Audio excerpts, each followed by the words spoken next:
ఏపీలో సార్వత్రిక ఎన్నికల్లో కీలక ఘట్టం పూర్తయింది. నామినేషన్లు పూర్తవడంతో అభ్యర్థులు ప్రచారంలో దూసుకుపోతున్నారు.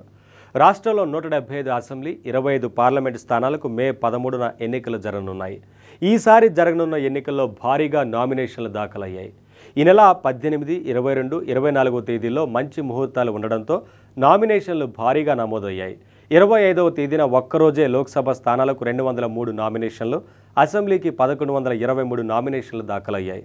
ఇక రాష్ట్రం మొత్తం ప్రధాన పార్టీల అభ్యర్థులతో పాటు పలువురు ఇండిపెండెంట్లు అసెంబ్లీ, పార్లమెంటు స్థానాలకు నామినేషన్లు దాఖలు చేశారు. ఏపీలో 175 అసెంబ్లీ స్థానాలకు గాను మొత్తం 3084 నామినేషన్లు దాఖలయ్యాయి.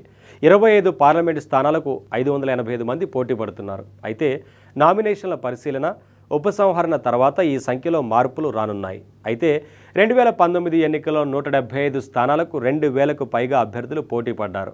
అయితే ఈసారి ఈ ఎన్నికల్లో పోటీ మరింత పెరిగే అవకాశం ఉన్నట్లు విశ్లేషకులు అంచనా వేస్తున్నారు. టీడీపీ అధినేత చంద్రబాబు తరపున ఆయన సతీమణి భువనేశ్వరి కుప్పంలో ఒక సెట్ నామినేషన్ దాఖలు చేశారు. ఇక విజయనగరం జిల్లాలో మ్యాజిస్ట్రేట్ ముందు ప్రమాణం చేసి నామినేషన్ పత్రాన్ని కుప్పం రిటర్నింగ్ అధికారికి చంద్రబాబు పంపారు. ఇక సీఎం జగన్ నామినేషన్ల చివరి రోజున పులివెందులలో నామినేషన్ దాఖలు చేశారు. జనసేన అధినేత పవన్ కళ్యాణ్ పిఠాపురం నుంచి పోటీ చేస్తున్నారు. ఈ నెల 23న భారీ ర్యాలీతో పవన్ కళ్యాణ్ నామినేషన్ దాఖలు చేశారు. ఈ ఎన్నికల్లో ఓటర్లను కన్ఫ్యూజ్ చేయడానికి అభ్యర్థుల పేరుతో ఉన్నవాళ్ళు ఇండిపెండెంట్లుగా నామినేషన్లు దాఖలు చేస్తున్నారు. కృష్ణా జిల్లా అవనిగడ్డలో జనసేన అభ్యర్థిగా మండలి బుద్ధప్రసాద్ నామినేషన్ దాఖలు చేశారు.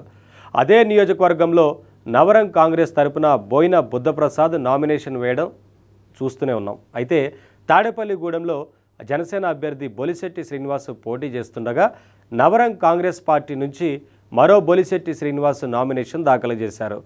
తిరువూరులో టీడీపీ అభ్యర్థిగా కొలికపూడి శ్రీనివాస్ పోటీ చేస్తుండగా కొలికపోగు శ్రీను అనే వ్యక్తి జాతీయ జనసేన పార్టీ తరపున నామినేషన్ వేశారు. ఇక గన్నవరంలో వైసీపీ నుంచి వల్లభనేని వంశీ నామినేషన్ దాఖలు చేయగా అదే నియోజకవర్గం నుంచి స్వతంత్ర అభ్యర్థిగా వల్లభనేని మోహన్ శ్రీకృష్ణ నామినేషన్ వేశారు. గుడివాడ నుంచి కూడా వైసీపీ అభ్యర్థిగా కొడాలి శ్రీ వెంకటేశ్వరరావు కొడాలి నాని నామినేషన్ వేశారు. అదే పేరుతో ఉన్న కొడాలి వెంకటేశ్వరరావు అనే వ్యక్తి ఇండిపెండెంట్గా నామినేషన్ దాఖలు చేశారు. ఇక ఈ ఎన్నికల్లో టీడీపీ, జనసేన, బీజేపీ కూటమి కలిసి పోటీ చేస్తున్నాయి. తెలుగుదేశం 144 అసెంబ్లీ, 17 లోక్సభ స్థానాల్లో పోటీ చేస్తుండగా జనసేన 21 అసెంబ్లీ, 2 లోక్సభ స్థానాల్లో పోటీ చేస్తోంది. ఇక బీజేపీ 10 అసెంబ్లీ, 6 లోక్సభ స్థానాల్లో పోటీ చేస్తోంది.